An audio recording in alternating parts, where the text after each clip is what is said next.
నమస్తే, నేను మధు. ఒక నేషనల్ ఛానల్లో నిర్వహించినటువంటి ఒక డిబేట్లో ఆర్నబ్ గోస్వామి మాట్లాడినటువంటి మాటలు ఇప్పుడు కీలకంగా మారాయి. అయితే అసలు ఏం వ్యాఖ్యలు చేశారు, అంత కీలకంగా ఏం మారాయి, ఈరోజు మనం తెలుసుకుందాం. ప్రస్తుతం మనతో పాటు ఉన్నారు senior journalist doctor Durga Vadlamani గారు. వారిని అడిగి మరిన్ని విషయాలను తెలుసుకుందాం.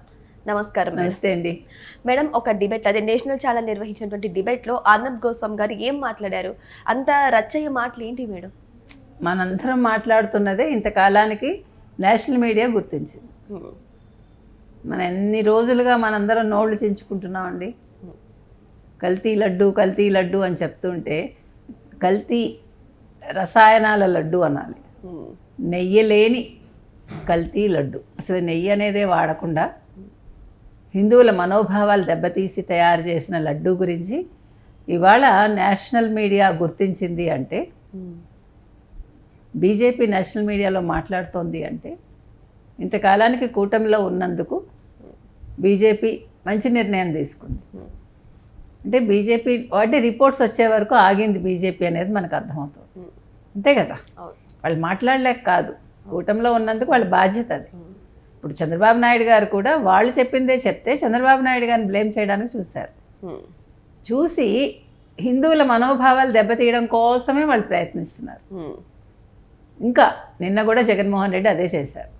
జోగి రమేష్ ఇంటి మీద దాడి జరిగిందని ఆయన పరామర్శకెళ్ళి మళ్ళీ అక్కడ కూడా కల్తీ లడ్డు, కల్తీ నెయ్యి, జంతువుల కొవ్వు లేదు, ఇదే మాట.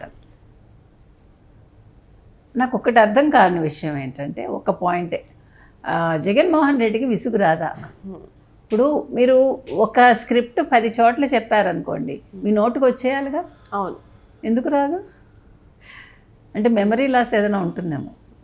అయితే ఇప్పుడు ఈ కల్తీ లడ్డు వ్యవహారంలో నిన్న అర్నబ్ గోస్వామి అతని ఛానల్ రిపబ్లిక్ టీవీలో చాలా వేదనగా మాట్లాడాడు. ఆయన చాలా అంటే ఆవేదనతో, చాలా ఆక్రోశంతో మాట్లాడాడు. ఎంత పవిత్రమైంది అది, మనం ఇందాక చెప్పుకున్నదే. అక్కడ లడ్డు అనేది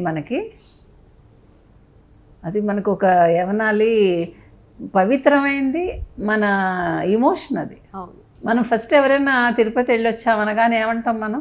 లడ్డు తెచ్చా కాదు, ఫస్ట్ మనం అడిగేది దర్శనం బాగా జరిగిందా, దేవుణ్ణి బాగా చూసారా, లడ్డు తెచ్చారా, ఈ 3 వస్తాయి.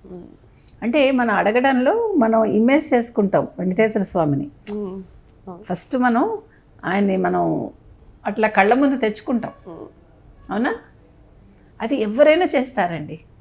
అసలు ఎంత పిచ్చి ఉంటుందంటే, మీరు పివిఆర్కే ప్రసాద్ గారిది, తర్వాత రమణాచారి గారు ఇప్పుడు ఈ మధ్యకాలంలో ఒక బుక్ రాశారు.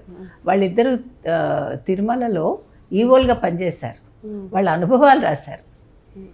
పివిఆర్కే ప్రసాద్ గారికి దేవుడు కల్లోకి వస్తాడు. సో అక్కడ ఒక కుటుంబం వెంకటేశ్వర స్వామి భక్తులు అన్నమాట. వాళ్ళు దేవుడికి బంగారు పూలు సమర్పిస్తూ ఉంటారు. కాసుమాలో బంగారు పూలు, నాకు గుర్తులేదు, అది కాసుమాలు అనుకుంటా. 108 కాసులు తయారు చేయాలంటే వాళ్ళు చాలా పేద కుటుంబం. వాళ్ళు ఏం చేస్తారంటే, ఒక్క పూటే భోజనం చేసి కుటుంబం మొత్తానికి ఆహారం తయారు చేయించి తీసుకొస్తారు. అది దేవుడు ఆయన కల్లో చెప్తాడు. తెలుసా మీకు? అంటే భక్తి ఎలా ఉంటుందో మీకు చెప్తున్నా. నాకు కూడా వెంకటేశ్వర స్వామి కల్లోకి వచ్చారు గతంలో. అంటే నమ్మితే, ఇవన్నీ నమ్మకాలు అంతే. ఇప్పుడు మీరు నమ్మకపోవచ్చు, అది మీ ఇష్టం. అది అలాగా నేను అనేది. నిన్న ఆయనలో వేదన, ఎవరు అర్నాబ్లో, ఇంత పవిత్రమైన లడ్డూని కల్తీ చేయటం ఏంటి? నిన్న కూడా మనం మాట్లాడుకున్నాం, ఒక్క నెయ్యికే పరిమితమైందా?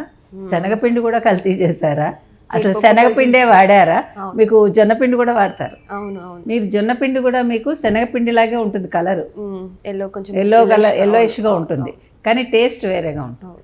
అంటే మనం వంటలు చేస్తాం కాబట్టి తెలుసు. ఇప్పుడు మీకు చైనా రైస్ తెలుసు కదా, ఇప్పుడు కొరియన్ ఏమంటారు, కొరియన్ రసాయనాలు వాడారట ఇప్పుడు ఇవాళ వచ్చిన న్యూస్. మరి అలాంటప్పుడు చైనా శనగపప్పు కూడా వాడి ఉండొచ్చుగా, చెప్పలేంగా. అలాగే యాలకులు కూడా ఎక్కడి నుంచి తెప్పించారో, మరి ఏ కంట్రీ నుంచి తెప్పించారు? యాలకులు కానీ యాలకులు, శనగపిండి కానీ శనగపిండి, నెయ్యి కానీ నెయ్యి, లడ్డు కానీ లడ్డు. అదో చిన్నప్పుడు మనం రైమ్స్ చదువుకునే వాళ్ళం తెలుగులో, అట్లా ఉంది ఇది. అసలు ఆశ్చర్యంగా ఉందండి. అంటే నిన్న అర్నాబు పాప ఎంత మనలాగానే ఆయన కూడా ఉద్విగ్నతకి లోనయ్యారు. ఇట్లా ఇంతమంది భక్తుల మనోభావాలు దెబ్బతీయడం ఏంటి, దీని మీద చర్చ పెట్టి వైసీపీ వాళ్ళు ఇంకా సిగ్గు లేకుండా మాట్లాడుతున్నారు. జోక్ ఏంటంటే ఇంకా వాళ్ళు దాన్ని కాపాడుకోవడానికి చూస్తున్నారు. ఆ జంతువుల కొవ్వు లేదండి, నువ్వు నేషనల్ మీడియాకి వెళ్ళి నాకు జంతువుల కొవ్వు లేదు ఇదంతా, మళ్ళీ how you are saying that, ఎంత సిగ్గుచేట అది. అంటే ఇంకా మిమ్మల్ని మీరు ప్రజల్లో ప్రొజెక్ట్ చేసుకుంటున్నారు.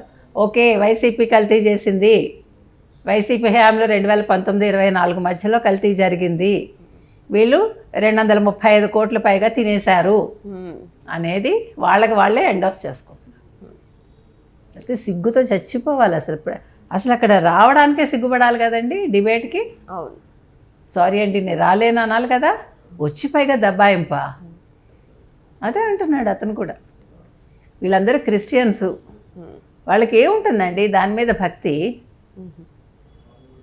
అసలు ఏంటో నాకు అర్థం కాని విషయం ఏంటంటే హిందువులకి ఈ దౌర్భాగ్యం ఏంటో, మనం డబ్బులు ఇచ్చి మన దేవుడిని మనం కొలుచుకుంటూ మనమే అందరికీ అక్కడ అవకాశాలు కల్పిస్తూ ఉద్యోగ అవకాశాలు.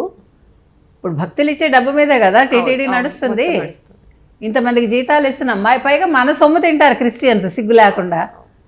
ఇందుకు కోపం వచ్చినా నాకు పర్వాలేదు, తినే వాళ్ళ వరకే నేను మాట్లాడుతున్నాను, అందరు క్రిస్టియన్స్ని నేను అంటల్లా. పైగా టీటీడీ కారు వేసుకొని చర్చికి వెళ్తారా? మరి మీ దేవుడు ఊరుకుంటాడా? ప్రసాదం తినడానికి మీ దేవుడు ఊరుకోడు, దీనికి ఊరుకుంటాడా మీ దేవుడు? ఎక్కడైనా బైబిల్లో రాశారా? రాయలేదుగా. ప్రసాదం తినొద్దని ఎక్కడ రాయలేదు. నేను బైబిల్ చదివా, చిన్నప్పుడే చదివా. అంటే కాళిదాస్ కవిత్వం కొంత, నా పైత్యం కొంత. అక్కడ లేనిది వీళ్ళు ఉన్నట్టు భ్రమ కల్పించి భక్తుల్లో దాన్ని స్ప్రెడ్ చేస్తారు. మీరు బొట్టు పెట్టుకోకండి, బొట్టు పెట్టుకోకండి అంటే అసలు మత మార్పిడి చేసుకోకండి. ఇప్పుడు మత మార్పిడి చేసుకోకూడదని కొన్ని రాష్ట్రాలకి 12 రాష్ట్రాల్లో ఎంతో వచ్చింది కదా చట్టం వచ్చింది. దాని మీద ఎగిరిపోతున్నారు. ఇంతకాలానికి హిందువులు కొద్దిగా కళ్ళు తెరుస్తున్నారు. ఇది ఎప్పుడో తెరిచుంటే ఆంధ్రప్రదేశ్లోని చర్చిలు వచ్చి ఉండవు, 7,000 చర్చిలు పైగా. ఇంకా మీదట గతంలో కూడా మనం చెప్పాము, అర్నాబ్ వేదన మనం చూసాము, లడ్డూ కల్తీ జరిగింది. ఇవాళ అంతర్జాతీయంగా జాతీయంగా దీని మీద దృష్టి పెట్టారు.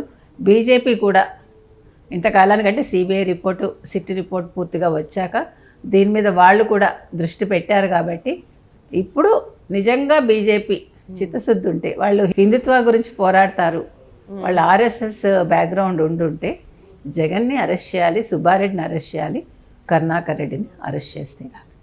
సో ఏదేమైనా సరే ఇప్పుడు ఈ లడ్డు వివాదం కేంద్రం వరకు వెళ్ళినట్టయితే తెలుస్తుంది. నేషనల్ వైజ్ అందరూ కూడా చూస్తున్నారు ఈ లడ్డు వివాదం గురించి. మరి ఇప్పటికైనా సరే జగన్మోహన్ రెడ్డిని, వైవి సుబ్బారెడ్డిని, భూమన కరుణాకర్ రెడ్డిని ఈ రంగంలోకి లాగుతారా? మరి వాళ్ళ అరెస్ట్ వైపు నిజంగానే కార్యాచరణ జరుగుతుందా లేదా? వెయిట్ చేసి చూద్దాం. Thank you so much. Thank you.